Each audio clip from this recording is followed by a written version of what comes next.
Vamos lá, então, a mais um tópico da nossa aula sobre imunologia clínica, né, gente? Nesse tópico, então, nós vamos entender o que seriam as autoimunidades, a perda da autotolerância e as doenças autoimunes. Esse material está lá na apostila, na página 28 até a 32 e nos anexos, no anexo A, da página 43 a 47.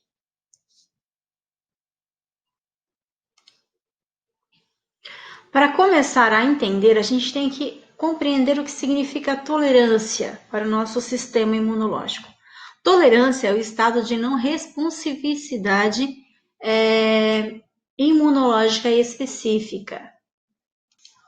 Essa responsividade, no caso, é a resposta imune a um determinado antígeno ou epítopo, como a gente chama também, que não ocorre, embora o sistema imune esteja atuando normalmente.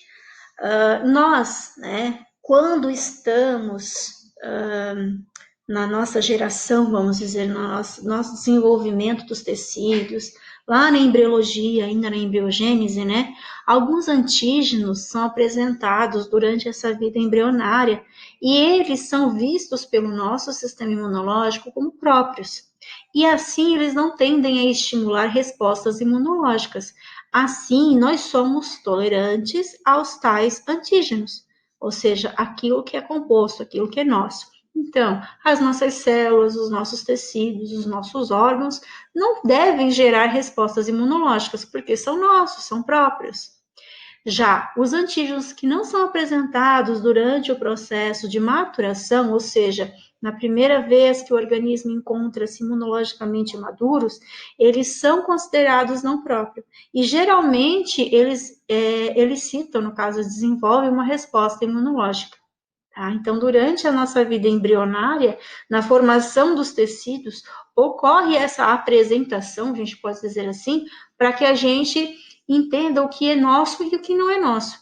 Para aquelas células, para aqueles compostos, componentes que são nossos, nós não devemos produzir anticorpos e nem respostas imunológicas, certo? Nessa imagem que eu coloquei para vocês aqui, né, nós temos a tolerância, no caso periférica, e a tolerância não periférica, central. Então, nós temos, por exemplo, aqui um percursor linfóide, uma célula linfóide que vai dar origem às outras. No caso das células percursoras linfóides, dos órgãos linfóides centrais, como o timo, medula e óssea, nós vamos ter os linfócitos maduros, que no caso do reconhecimento de autoantígenos, né, eles vão sofrer ou anergia, ou aliás, apoptose, né, podem ser reconfigurados na mudança desses receptores, ou seja, eles vão ser remodelados, reconfigurados, e também sofrem um desenvolvimento, né, no caso dos linfócitos T, para células TCD4. Para as células que fazem parte da tolerância periférica, dos tecidos periféricos, nós vamos ter ali algumas possibilidades também.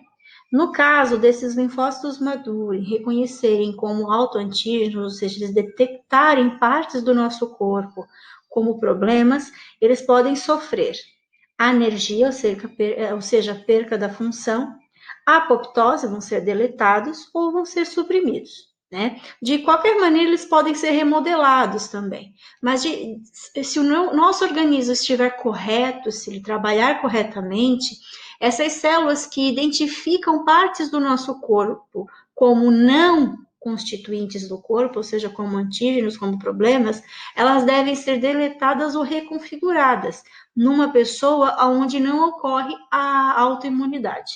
Certo? Então, para uma pessoa sadia, que não tem doença autoimune, não configura que a autotolerância está legal, ela vai fazer isso, né? Os linfócitos e células que, por um erro de codificação genética, por um erro de tradução genética, ela deliberar, ou seja, ela iniciar o ataque ao corpo, elas devem ser suprimidas, elas devem ser desligadas ou, no caso, deletadas. Tá? Isso configura uma pessoa que não tem o sistema imunológico, né? Que não tem a doença autoimune.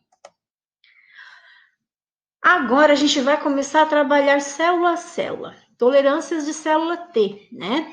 No caso da deleção clonal, o que é isso? A deleção clonal acontece num processo onde os linfócitos T vão adquirir a capacidade de distinguir o que é dele, do corpo, ou não.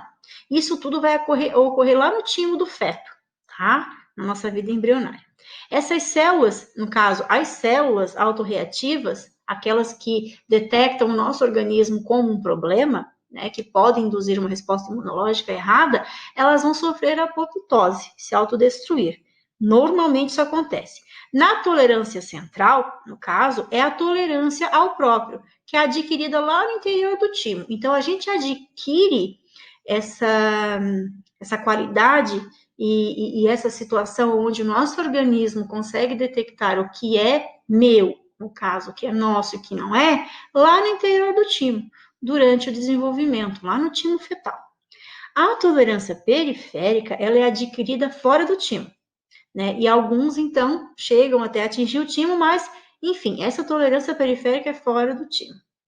Os mecanismos que estão envolvidos nessa tolerância periférica seria o seguinte: algumas células T autorreativas são mortas, algumas não são ativadas, quando percebe-se que elas não estão trabalhando corretamente, e outras são suprimidas, né? São bloqueadas por células T reguladoras que produzem citocinas inibitórias. Então, elas silenciam essas células T autorreativas. No caso da energia clonal, as células T autorreativas não são ativadas pelo fato de não haver a coestimulação apropriada para elas trabalharem. Né? Também existe outro termo nesse nosso material, a ignorância clonal. São células T autorreativas que ignoram os antígenos próprios, ou seja, mesmo elas sendo autorreativas, elas não conseguem detectar determinados antígenos, como tecidos e células. Então, elas não fazem muita diferença. Essas células autorreativas são mantidas ignorantes, então, pela separação física dos antígenos. Então, elas não encontram os antígenos, elas não chegam a detectá-los. Mecanismo da tolerância periférica da célula T. Então, nós temos esses mecanismos ali, né? No A, nós temos ali a resposta da célula T normal. Uma célula dendrítica encontra uma célula T, né? CD28 ali, detectada pela ligação, e ela se transforma numa célula T efetora de memória. Na situação B, nós temos três situações dentro dela. Nós temos a anergia, ou seja, uma célula dendrítica entra em contato com uma célula T, mas ela não responde, ou seja, ela não tem uma responsividade funcional, ela não consegue trabalhar. Na situação de supressão, nós temos então uma célula dendrítica que entra em contato com a célula T, porém uma outra célula T regulatória bloqueia essa célula T e ela não se torna autorreativa. Na deleção, acontece então a apoptose, ou seja, a própria célula T, quando em contato, por exemplo, com uma célula dendrítica, né, fazendo a ligação ali e a interação, ela se percebe autorresponsiva, ou seja, ela vai atacar o próprio organismo e entra em apoptose. Mecanismos, então, da anergia da célula T. Não é alergia, é anergia, tá, gente? Então, nós temos ali uma resposta normal, aqui, uma resposta normal, e uma anergia da célula T. Na resposta normal, ocorre o reconhecimento do antígeno, né? Eles são coestimulados por células, por exemplo, dendríticas, o linfócito CD28, que é uma classificação, e são ativados. Elas se transformam em células T efetoras. Elas se proliferam, se diferenciam em células T e vão trabalhar pelo sistema imunológico. Quando ocorre a anergia da célula T, no momento da apresentação do autoantígeno e do reconhecimento do autoantígeno, ela vai bloquear a sinalização e promover ali a recepção, então, inibitória. E aí essa célula, ela não vai mais ser responsiva, ela não vai mais trabalhar de maneira como deveria, certo? Nessa outra imagem, nós temos aqui as células T regulatórias. No timo, então, ocorre o reconhecimento do autoantígeno. Em seguida, as células T regulatórias promovem a inibição das respostas de células T, dos grupos de células T, né? Aonde ali as células T imaturas, por exemplo, né? No grupo das células T imatura e no grupo das células T efetoras. Assim como também a inibição de outras células, como a NK e a célula B, o linfócito B. Certo? Automaticamente isso vai até os linfonodos. Então, ocorre o reconhecimento dos autoantígenos aqui em tecidos também periféricos. Células B também se tornam tolerantes aos antígenos próprios por dois mecanismos. Primeiro, a deleção clonal, que provavelmente enquanto os precursores de célula B encontram-se na medula óssea, ou seja, isso acontece lá, e também pela energia clonal das células B na periferia. De qualquer maneira, a tolerância em células B é menos completa que em células T, né? E é uma observação sustentada pelo fato de que a maioria das células autoimunes são mediadas por anticorpos. No caso aqui no desenho que eu coloquei para vocês, nós temos aqui a situação A, o reconhecimento de autoantígeno com alta avidez. Então, nós temos a célula B que se liga a um autoantígeno. Na sequência, ou ela sofre apoptose, né, passando pela deleção, ou a célula B não é autorreativa. Né? Então, aí ocorre a edição, a modificação, a manipulação desse receptor para o autoantígeno, para que ela não detecte esse autoantígeno, certo? Não detecte, por exemplo, uma célula, um tecido, uma parte, um composto de tecidos do nosso organismo como um problema. Então, ela é reeditada. Na situação B, no reconhecimento de autoantígeno com baixa avidez, nós temos ali o autoantígeno, pode ser um composto qualquer do nosso organismo próprio, normal. Vai acontecer esse contato entre células B autorreativas e vai acontecer a expressão do receptor sendo diminuída na sinalização. Então, essas células B se tornam anérgicas, ou seja, elas se tornam anérgicas de uma maneira que elas não vão mais poder proceder com a função delas, elas estarão desligadas. Aqui, então, nós temos um resumo disso tudo. Nós temos aqui uma célula, um autoantígeno, um pedaço, por exemplo, da nossa membrana celular, de uma célula, de um tecido qualquer do nosso organismo, que quando é determinado ele, pelo nosso sistema linfático, ou seja, pela nossa defesa, o linfócito B, como autoantígeno, né? Ela vai inativar a função, ou seja, ficar anérgica, esse linfócito, ou ela sofre deleção por apoptose, ou ela tem ali a regulação de receptores inibitórios, ou seja, ela é regulada, ela é bloqueada para que ela não faça mais isso. Determinados, então, esses processos são determinados pelos seguintes aspectos. Primeiro, a maturidade imunológica do hospedeiro. Né? Por exemplo, animais neonatos, seres humanos, por exemplo, né, são imunologicamente imaturos e não respondem adequadamente aos antígenos exógenos. Né? Por exemplo, neonatos aceitarão aloenxertos, né, transplantes, no caso, que seriam rejeitados por outros adultos, maduros. Segundo, a estrutura e dose do antígeno, por exemplo, uma molécula muito simples induz a tolerância mais rapidamente do que uma molécula complexa. Assim como doses muito altas ou muito baixas dos antígenos podem resultar em intolerância, ao invés de uma resposta imune. Polissacarídeos, por exemplo, purificados, como copolímeros, né? Copolímeros de aminoácidos injetados em doses muito altas resultam em paralisias imunes, ou seja, ausência de respostas. Outros aspectos da indução ou manutenção da tolerância também podem ser ditos da seguinte maneira. Primeiro, células T tornam-se tolerantes mais prontamente e mantêm-se tolerantes por períodos longos do que as células B. Segundo, a administração de um antígeno de reação cruzada tende a interromper a intolerância, aliás, a tolerância. Terceiro, a administração de fármacos imunossupressores intensifica a própria tolerância, por exemplo, em pacientes submetidos a transplantes de órgãos. Em quarto, a tolerância é mantida de forma mais adequada quando o antígeno ao qual o sistema imune é tolerante permanece presente. Então, ele fica ali reafirmando a presença dele. Aqui alguns mecanismos propostos na autoimunidade, como ela funciona, né? Uma doença autoimune, mediada, por exemplo, por células T órgão específica, onde vários locos gênicos, vários locais dentro do gene, né, podem causar suscetibilidade à autoimunidade, em parte por influenciarem na manutenção ou a manutenção da autotolerância.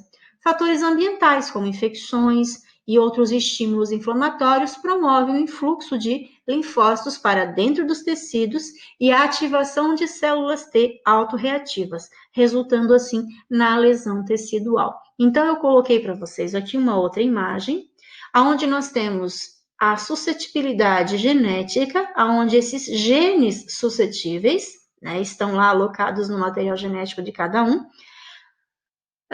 decorre então com a falha da autotolerância e esses linfócitos se tornam autorreativos, ou seja, eles não conseguem mais diferenciar, por exemplo, o que é uma célula saudável e uma célula doente. Então, eles vão atacar deliberadamente qualquer coisa. Também na reação aos estímulos ambientais, por exemplo, num tecido, quando ele está inflamado, né, lesionado, inflamado, ele pode ativar algumas moléculas teciduais e isso ativa também como se fosse uma avalanche, né, um segmento de linfócitos autorreativos. Esses linfócitos autorreativos, mesmo depois que a inflamação e a lesão tecidual se findar ou acabar, eles vão continuar atacando. Isso gera uma doença autoimune. Então, às vezes, uma pessoa inicia com uma infecção, mas decorre de uma inflamação na sequência e, por final, acaba, então, ali ativando uma doença autoimune que ela já tinha, ou seja, já estava ali implícito no material genético, só que precisava então, desse start, desse início.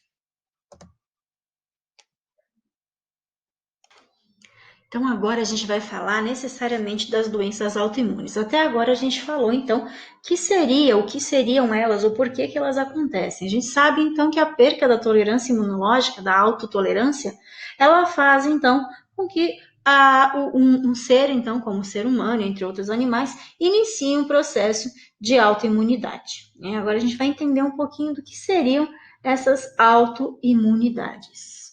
As doenças autoimunes, então. Um hospedeiro adulto geralmente exibe uma tolerância aos antígenos próprios, presentes durante a vida fetal, que são reconhecidos como nossos, como próprio. Em determinadas circunstâncias, a tolerância pode ser perdida e reações imunes contra antígenos do hospedeiro podem se desenvolver, resultando em doenças autoimunes. A etapa mais importante na produção das doenças autoimunes consiste, então, na ativação das células T auxiliares CD4, autorreativas, quando elas são induzidas a iniciar o trabalho errado. Essas células TH1 e TH2, autorreativas, podem induzir reações autoimunes mediadas por células ou mediadas por anticorpos, respectivamente. E aí entram os fatores genéticos, né? Onde diversas doenças autoimunes elas devem apresentar acentuada incidência familiar, ou seja, não acontece em uma pessoa só da família, mas sim em várias gerações, sugerindo assim então a predisposição genética a esses distúrbios. Existe também uma forte associação de algumas doenças com determinadas especificidades do antígeno leucocitário humano, o HLA, né? Especialmente dos genes da classe 2. Também os fatores hormonais, né? Então, nós temos que aproximadamente 90% das doenças autoimunes ocorrem em mulheres. Embora a explicação para essa taxa acentuadamente desigual em relação ao gênero seja incerta, existem algumas evidências, a partir de modelos animais, não humanos, que o estrogênio pode alterar o repertório de células B e intensificar a formação de anticorpos contra DNA. Clinicamente, a observação de que o lúpus eritematoso sistêmico surge ou exacerba-se durante a gravidez ou até imediatamente após o parto fundamenta o conceito de que os hormônios desempenham um importante papel na predisposição das mulheres às doenças autoimunes. Aqui eu coloquei para vocês, então, os ciclos ovarianos, né, os ciclos ali hormonais e o ciclo uterino, para que a gente tenha uma noção. Às vezes a gente não tem, né, não fala, não estuda sobre isso, e é interessante, né? Então, ali nós temos os períodos onde os ovários são produzidos, ou melhor, eles são amadurecidos, são liberados, e isso tudo é influenciado pelos hormônios, né? O LH, o FSH e assim por diante. E o estradiol, no caso, é a progesterona. Também existem vários agentes, né, micro-organismos que desencadeiam doenças autoimunes, muitos dos quais consistem em bactérias ou vírus. Por exemplo, a faringite causada por Streptococcus pyogenes predispõe à febre reumática. Embora ainda seja uma especulação, nós acreditamos, então, que membros da microbiota normal do intestino desempenhem papel na gênese, ou seja, no início das doenças inflamatórias intestinais, como a doença de Crohn e a colite ulcerativa. Determinadas infecções causam doenças autoimunes em animais, por exemplo, a infecção do vírus Coxsackie em camundongos causa diabetes do tipo 1, mas essa não foi estabelecida como uma causa em humanos ainda. Outros desencadeadores ambientais incluem certos fármacos, né, como a procainamida, que provoca lúpus eritematoso sistêmico, e determinados metais pesados, como o ouro e mercúrio, que causam doenças autoimunes em animais experimentais. Então, a gente tem que considerar que nós já temos esse material lá, essa informação lá no material genético. O que vai induzir ou fazer aflorar isso pode ser um medicamento, pode ser um vírus, uma bactéria e assim por diante. Né? Eu coloquei para vocês aí também mais uma figura ali, ó, o papel das infecções no desenvolvimento da autoimunidade. Então, por exemplo, na autotolerância, né, nós temos aqui uma célula, né, que em contato com a célula T, e ele identifica isso como a célula ali, um composto autoantígeno, ele vai desenvolver autotolerância. Na ativação, né, de algumas células do nosso organismo por micro-organismos, nós também podemos desencadear essa reação da autoimunidade. E aí ocorre a expressão de coestimuladores, então, dessas células, né, que vai fazer com que a célula T, que já pode, e ela carrega essa informação da autorreatividade, inicie então a autoimunidade atacando os tecidos, por causa desse contato com esse micro-organismo. Também o mimetismo celular, né? Ocorre, então, por exemplo, que algumas proteínas microbianas são muito parecidas com aquelas proteínas de célula nossas, e isso faz com que, com essa semelhança, as células dos linfócitos T aqui se tornem autorreativo e comece, então, a atacar, né, tecidos próprios que contenham esse mesmo peptídeo, essa mesma proteína. E aí a gente chama isso de autoproteína, ou seja, uma proteína que está sendo desencadeando ali uma reação autoimune. Então, há dois mecanismos principais pelos quais fatores ambientais poderiam desencadear as doenças autoimunes? Sim, né? Nós temos até mais do que isso. Por exemplo, a gente tem ali mimetismo celular. Isso quer dizer que propõe que agentes infecciosos possuem antígenos responsáveis pela elicitação de uma resposta imune que reage de forma cruzada com os componentes das células humanas.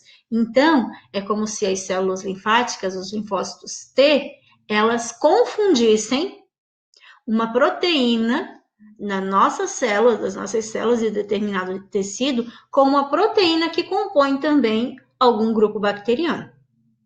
Outra forma, o segundo ali, dano tissular. Liberam antígenos intracelulares sequestrados que iniciam uma resposta imune. Então, eles também podem iniciar uma autoimunidade por liberar algum tipo de produto que farão, então, induzir essas células a trabalharem na autoimunidade. Além disso, uma vez que as doenças autoimunes aumentem em número com o avanço da idade, outro possível fator consiste no declínio de número de células T regulatórias, que a gente vai perdendo conforme a gente vai envelhecendo, permitindo assim que qualquer célula autorreativa sobrevivente prolifere e cause uma doença.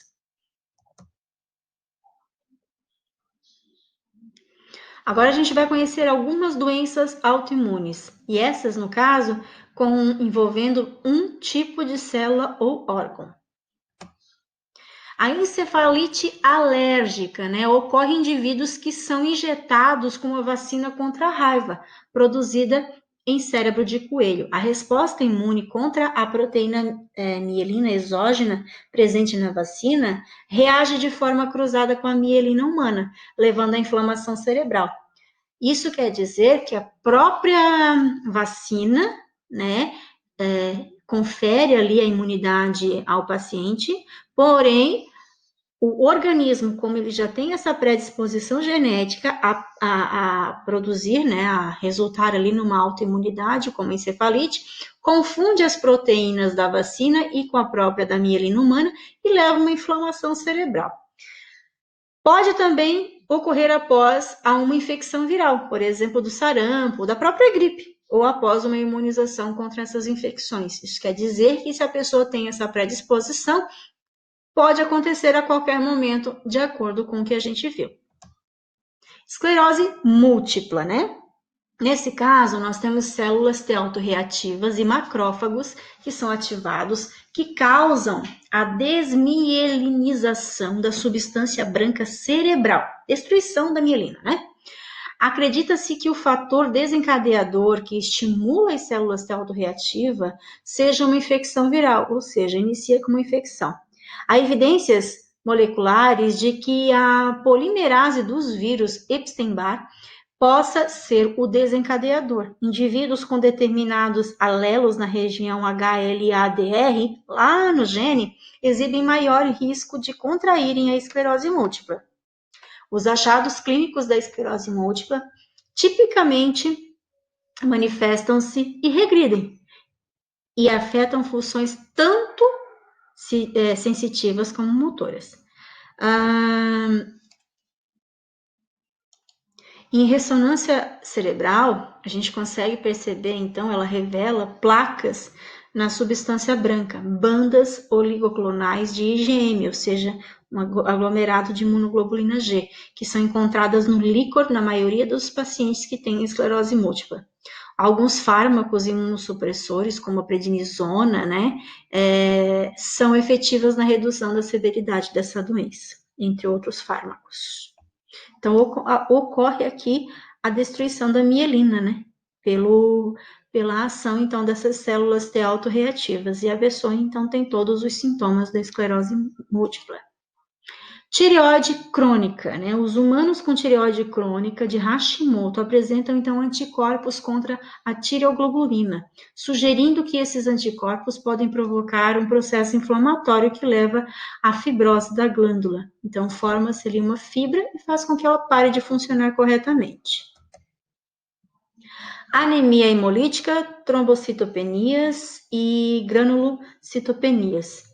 Então, a ligação de autoanticorpos às superfícies celulares e subsequente destruição celular é o que a gente vê, então, nessa classificação das doenças. No caso da anemia perniciosa, ela é causada por anticorpos contra o fator intrínseco, ou seja, dentro dele, uma proteína secretada por células parietais do estômago que facilita a absorção das células da vitamina B. A púrpura trombocitopenia idiopática é causada por anticorpos dirigidos contra plaquetas. Plaquetas recobertas pelos anticorpos são destruídas no baço ou lisadas pelo complexo de ataque à membrana do complexo. Vários medicamentos fármacos atuam como áctenos, né, e ligam-se à membrana das plaquetas, e aí induz essa resposta, formando assim um neoantígeno, um novo antígeno que induz anticorpos citotóxicos, resultando em sua destruição. Penicilina, cefalotina, tetraciclina, sulfonamidas, isoniazida e rifampina, assim como fármacos não antimicrobianos, podem também apresentar esse efeito. Já a anemia hemolítica autoimune, ela é causada por penicilinas e cefalosporinas e devem-se ao mesmo mecanismo. Diabetes melito insulino dependente, tá? Dependente de insulina. Então, ocorre que as células T autorreativas destroem as células das ilhotas do pâncreas. O principal antígeno o qual o ataque da célula T é dirigido é a enzima descarboxilase do ácido glutâmico das células da ilhota pancreática, né? Então, a gente tem ali, eu coloquei para vocês o infográfico sobre a pré-diabetes, né? E isso é produzido por endocrinologistas. O que seria a pré-diabetes? É uma condição de quem está perto de desenvolver uma diabetes, mas ainda pode agir para reverter essa situação. A pessoa começa a ter resistência à insulina, ou seja, as células precisam de mais hormônio para quebrar as células da glicose. Nessa fase, já pode haver acúmulo de gordura nas artérias, doenças cardíacas, alguns tipos de câncer e alterações cognitivas, como o próprio Alzheimer. Quem tem? 12% da população brasileira possui. Segundo estudos, indivíduos com pré-diabetes viram diabéticos em 10 anos se não cuidarem. Algumas pessoas conseguem prevenir o problema eliminando de 5 a 7% do peso corporal. Consequências, então, da diabetes seriam alterações renais, problemas de ereção, amputações e até a cegueira, né? Então, a gente tem que ficar ligado. Como a gente pode evitar? Coma menos e com mais frequência, ou seja, com quantidades menores, mas com mais frequência. Faça atividade física no mínimo 5 vezes por semana durante 30 minutos. E teste a glicose a partir dos 45 anos. E aí nós temos os níveis de glicose, né? Hipoglicemia abaixo dos 70 miligramas por decilitro, o normal de 70 a 99, os pré-diabéticos de 100 a 125 e os diabéticos aí de 126 acima.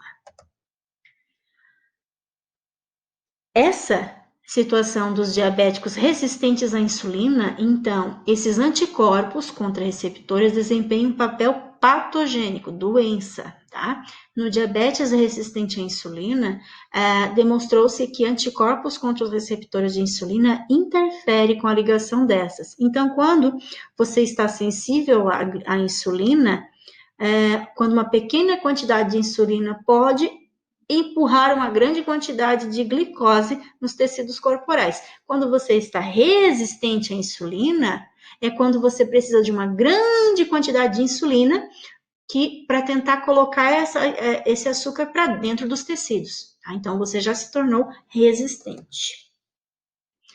Outra doença, miastenia gravis, né? Ela é caracterizada por fraqueza muscular severa, então ela possui anticorpos contra os receptores da acetilcolina das junções neuromusculares, que são encontradas no soro. O que acontece? Ela é uma doença, então, que ataca a junção entre o nervo e o músculo. O que causa isso? A maior parte das pessoas possui um anticorpo contra a junção mioneural, que pode ser a anti-acetilcolina ou a anti-MuSC. Até 70% das pessoas apresentam um aumento de um órgão chamado timo, que fica no meio do tórax. Sintomas. O principal sintoma é a fraqueza, que começa nos ombros e quadris e pode progredir para os olhos, musculatura da boca e até músculos da respiração. O paciente costuma referir que acorda bem e vão piorando ao longo do dia. Qual é o tratamento? Ele se baseia, então, no uso crônico de uma categoria de medicamentos chamada inibidor de acetilcolinesterase, associada a uma terapia para reduzir a imunidade, como corticoides. Nas crises, os períodos onde fica mais complicado, ele tem que usar a imunoglobulina, né, ou a plasmaferase, para poder melhorar. Quando o timo está aumentado, indica-se a cirurgia para retirá-lo. Hipotiroidismo, que é a doença de Graves. Alguns pacientes com essa doença possuem anticorpos circulantes contra receptores da tirotropina e que quando se ligam a receptores, exibem atividade similar à tirotropina e estimulam a tireoide a produzir mais tiroxina. Então, ela é um hipotiroidismo, no caso, né? E aí, então, é um descontrole desses hormônios, né? Quem tem hipertiroidismo tem alguns sintomas, como irritabilidade, nervosismo, ansiedade. Número maior de evacuações, aumento na produção de urina. Também pode ter taquicardia e arritmia. E geralmente os hormônios queimam proteínas em excesso, causando os mesmos sintomas do hipotiroidismo. No caso que quem tem hipotiroidismo geralmente é acometido por depressão e raciocínio lento, prisão de ventre, pouca produção de urina, diminuição na frequência cardíaca, fraqueza, dores, câimbras, diminuição da massa corpórea. Síndrome de Lambert-Eaton. Seria uma fraqueza muscular que também ocorre na síndrome de Lambert-Eaton, na qual os anticorpos são produzidos contra as proteínas nos canais de cálcio. Então, há uma interferência nos canais de cálcio, aonde não se tem mais essa interação. Isso, então, é uma fraqueza muscular, né, gente? Os músculos precisam do cálcio para que eles consigam contrair e retrair. Então, eles precisam do cálcio. Como esses canais estão interrompidos, isso não funciona corretamente. Síndrome de Guillain-Barré. É a causa mais comum da paralisia aguda no país, no caso nos Estados Unidos. A doença ocorre após uma variedade de doenças infecciosas, né, virais principalmente. Por exemplo, então, infecções do trato respiratório superior, infecção por HIV e mononucleose causado pelo Epstein-Barr. E até o citomegalovírus. Diarreia também causada pelo Campylobacter jejuni, que pode dar início à síndrome de Guillain-Barré. A infecção por Campylobacter jejuni, sintomática ou assintomática, é considerada o antecedente mais comum dessa síndrome. Então, ocorre a produção de anticorpos contra a proteína mielina, eles são formados, resulta assim numa polineuropatia desmielinizante. Os principais sintomas são aqueles de uma paralisia ascendente e de rápida progressão, né? O tratamento envolve imunoglobulinas. Quais são os sintomas, né? Perca dos reflexos de braços e pernas, hipotensão ou baixo controle da pressão arterial, dormência, sensibilidade ou dor muscular, pode ser também confundido com cãibra. Em casos brandos, pode haver fraqueza em vez de paralisia. E como isso afeta o corpo, né? O sistema imunológico sofre uma pane e identifica as células do organismo como invasor e passa a atacá-las. O ataque das células de defesa provoca um processo inflamatório e a destruição da mielina, uma espécie de capa que recobre, então, os nossos nervos periféricos. O resultado é o bloqueio da passagem dos estímulos nos nervos, levando à paralisia. A idade mais vulnerável seria homens e adultos mais velhos, embora atinja também a todas as idades.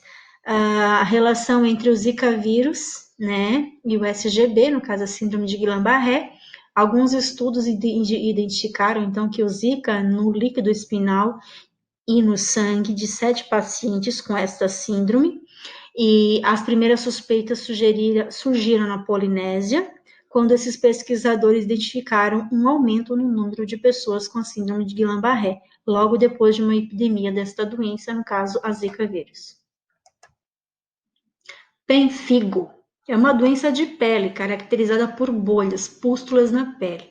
Ela é causada, então, por autoanticorpos contra a desmogleina,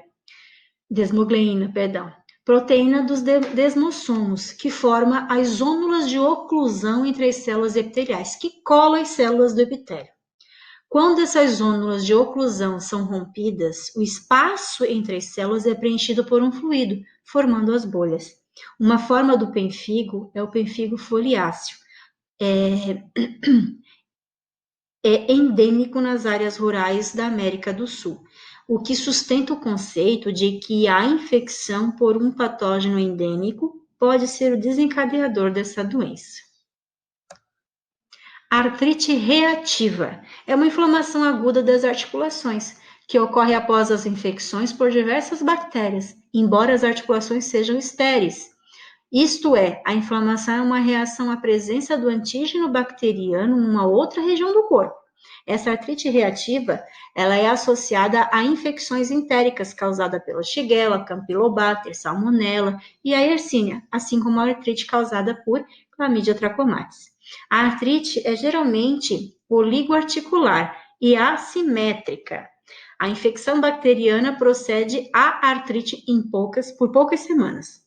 Os indivíduos, então, portadores do gene HLA-B27 positivos exibem maior risco da artrite reativa. Então, também tem um fator genético ali, né?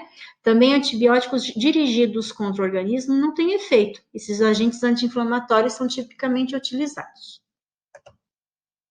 Doença celíaca. Ela é caracterizada, então, por diarreia, distensão abdominal dolorosa, fezes gordurosas e perca de peso. Os sintomas são induzidos pela ingestão de gliadina, uma proteína encontrada principalmente em grãos de trigo, cevada e centeio. A gliadina é o antígeno que estimula o ataque das células T citotóxicas sobre os enterócitos, resultando em atrofia das vilosidades. Uma dieta desprovida de glúten tipicamente resulta na melhoria acentuada do problema. Então, quais são os sintomas da doença celíaca, né? Orais, mau hálito, gengivite, herpes labial, né, aftas. No caso, sintomas mais femininos, né, peitos doloridos, menopausa precoce, abortos frequentes, menstruação irregular e a própria infertilidade. No caso dos sintomas intestinais, refluxo, distensão abdominal, prisão de ventre, diarreia, fica sem fome, né? Tem náuseas, dores abdominais e gases. Osteomusculares, ataxia, dores lombares, dores nas articulações, cãibras, inchaço nas mãos e pés. Falta de vitamina, anemia, ferro abaixo do normal, vitamina B12 baixa, o cálcio também fica baixo e a vitamina D também fica muito baixa. Sintomas neurológicos, né? Déficit de atenção, ansiedade, raciocínio lento, depressão, irritabilidade, tendência ao isolamento, perca da memória, terrores noturnos, ataque de pânico, tendências suicidas. Na pele, eczemas, manchas escuras, acnes, unhas frágeis, irritações cutâneas, no couro cabeludo também, olheiras, urticária, palidez e câncer de pele. Entre outros sintomas, asmas, infecções urinárias, visão distorcida, febre, e aí por aí vai. Então, são vários os sintomas para quem tem a doença celíaca. O correto mesmo é procurar um médico e tratar os sintomas e fazer uma dieta que detenha, então, que não se consuma o glúten. Doença intestinal inflamatória, né, que é a doença de Crohn e a colite ulcerativa. Elas são caracterizadas, então, por diarreia frequente, sanguinolenta e dor espasmódica no abdômen inferior. Os sintomas surgem devido à inflamação crônica, principalmente do ilho, né, e na doença de Crohn e do cólon na colite ulcerativa. Acredita-se que a inflamação crônica seja causada por uma resposta imune anormal à presença da microbiota normal do próprio intestino. Existem evidências de que um tipo de célula T auxiliar, denominada TH17, e a interleucina 27 estejam envolvidas na patogênese dessa doença.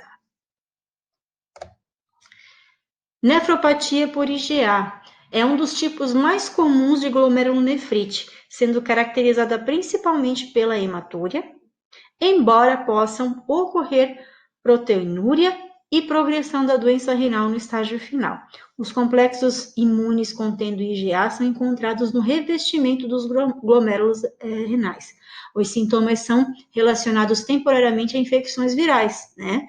E especialmente faringite. Entretanto, não foi identificado qualquer vírus específico. Não há regime de tratamento que se perceba ser efetivo. Já foram realizadas várias tentativas com óleo de peixe com resultados variados. Agora, as doenças envolvendo órgãos múltiplos, que a gente chama então de sistêmicas. Lúpus eritematoso sistêmico. São formados, então, autoanticorpos contra o próprio DNA ou estonas, proteínas nucleares e outros componentes do núcleo celular. Anticorpos contra o DNA de fita dupla. A doença afeta principalmente mulheres entre 20 e 60 anos, indivíduos portadores dos genes HLA-DR2 ou DR3. São predispostos ao lúpus eritematoso. Na maioria dos pacientes, o agente que induz esses autoanticorpos é desconhecido, né? Procainamida e hidralazina causam lúpus eritematoso sistêmico, isso já se sabe. A maioria dos achados clínicos é causada por complexos imunes que ativam o complexo e, como consequência, o dano acontece. Por exemplo, a característica das erupções nas bochechas resulta de uma vasculite causada pela deposição de complexos imunes. A artrite e a glomerulonefrite, comumente observadas no lúpus eritematoso sistêmico, são também causadas por esses complexos, né, dos anticorpos IgG, IgM e IgA. E o componente C3 do complemento, mas não o fibrinogênio. A anemia, a leucopenia e a trombocitopenia são causadas por anticorpos citotóxicos em vez dos complexos imunes. O diagnóstico é feita a detecção, então, de anticorpos antinucleares por meio de testes de anticorpos fluorescentes e anticorpos contra o DNA de fita dupla pelo sistema ELISA. O tratamento varia muito, são vários, né? Vai depender da severidade da doença e dos órgãos afetados. Pode-se utilizar desde aspirinas, fármacos anti-inflamatórios não esteroides ou corticoides. Também são comumente utilizados. Artrite reumatoide. São formados, então, anticorpos contra IgG. Esses anticorpos, esses autoanticorpos, são denominados fatores reumatoides e são da classe IgM. Afeta principalmente mulheres na idade de 30 a 50 anos, né, que são portadores, então, dos genes HLA-DR4. No interior das articulações inflamadas, a membrana sinovial é infiltrada com células T, plasmócitos e macrófagos, e o líquido sinovial contém altas concentrações de citocinas inflamatórias produzidas por macrófagos como fator de necrose tumoral. IL-1 e IL-8. O principal achado clínico consiste, então, na inflamação das pequenas articulações das mãos e pés. Outros órgãos, como a pleura, o pericárdio e a pele, podem também ser envolvidos. Febre reumática, né? Então, infecções estreptocócicas de grupo A, via de regra, precedem o que a gente chama, então, desenvolvimento da febre reumática. Então, anticorpos contra a proteína M de Streptococcus do grupo A, que reagem de forma cruzada com a miosina dos músculos cardíacos e com a proteína do tecido cerebral e articular, estão envolvidos na patogênese da febre reumática. Então, ocorre aqui um mimetismo, né? O organismo literalmente ataca aquilo que se parece com o que seria o antígeno correto. Síndrome de Hunter. Caracteriza-se pela tríade artrite, conjuntivite e uretrite. Culturas das áreas afetadas não revelam o agente causal. A infecção por um dos patógenos intestinais, como por exemplo Shigella, Salmonella, Yersinia e Campylobacter, assim como outros organismos como Chlamydia, predispõe à doença. A maioria dos pacientes são homens e portadores, então, do gene HLA-B27. Síndrome de Gold-Pastur. Afeta principalmente homens jovens e aqueles com gene HLA-DR2, que estão sob risco dessa doença. O agente que induz esses autoanticorpos é desconhecido, porém, a síndrome de Gold-Pastur ocorre frequentemente após uma infecção viral. Hematúria, proteinúria e hemorragia pulmonar acontecem nesse caso. São causados, então, por anticorpos citotóxicos que ativam o complemento. Como consequência, há uma produção, então, da citosina 5A, neutrófilos são atraídos para o local e liberam enzimas que danificam o tecido renal e pulmonar. Por se tratar de uma doença de rápida progressão, frequentemente é fatal. O tratamento inclui a troca de plasma para a remoção dos anticorpos e o uso de fármacos imunossupressores pode ser instituído. Granulomatose de Wegener. Uma vasculite granulomatosa necrosante que afeta principalmente os tratos respiratório superior, inferior e os rins. Sinusite, otite média, tosse, produção de escarro e artrite caracterizam. Essa glomerulonefrite é uma das principais características da doença. O diagnóstico, então, baseia-se na observação de anticorpos citoplasmáticos antineutrofilíticos. A terapia imunossupressora com ciclofosfamida e prednisona é bem efetiva. Então, eu coloquei para vocês alguns sintomas ali, né? A pessoa na cavidade oral tem ulcerações em toda a mucosa, nos pulmões, então, ocorre sangramento, infiltração pulmonar, na pele tem alguns nódulos no cotovelo, acontece a púrpura também, nos olhos nós temos os pseudos tumores, acontece a conjuntivite, no nariz, congestão, hemorragias nasais e nariz em cela, coração, acontece a pericardite e nos rins a própria glomerulonefrite. E assim nós finalizamos então a nossa aula, gente, tá? Desta semana, da autoimunidade e das doenças autoimunes. Fiquem bem, cuidem-se, né? Estudem e até a próxima aula.